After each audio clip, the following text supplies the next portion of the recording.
Добрий день, ім'я моє Ірина. Я сама з Русі і я сам була студенткою по програмі ручноводія на Високу школу за ручноводство і фінанси. Я саме збрала та високу школу ще в Русі, кер нашла них на сплетні страни і прибирала всі інформацію, яка за мене була заінтересована. І за мене було зло інтересно, кер вони имають боль праксі, чим другі універси.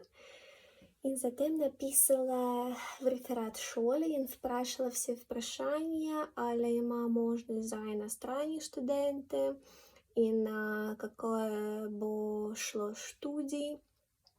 И когда я сам уже приехала в Словению, в Любляну, я сам была злоприязна, кер перве лето за мене помагали реферат школи, деканія, професори, кер сведе за мене було зло тяжко з язиками, з некої інформації при студії.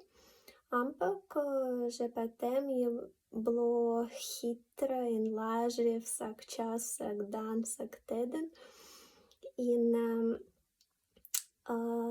за мене було зло приязне, кер всі те знання, та база, та пракса, які я сама мала за всі 3 літа, і на предмети, які я сама збрала, зло помага за мене за данас, кер за данас я сам делам по програмі Erasmus Plus от моєї високої школи за ручноводство і фінанси в Італії, в некій під'їзді за ручноводський сервіс.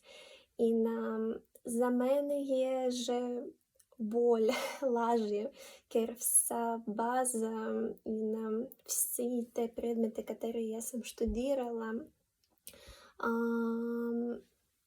додали за мене і вже не тяжко, і зло хитро шла моє дело за данес. І найлепша хвала. Адію.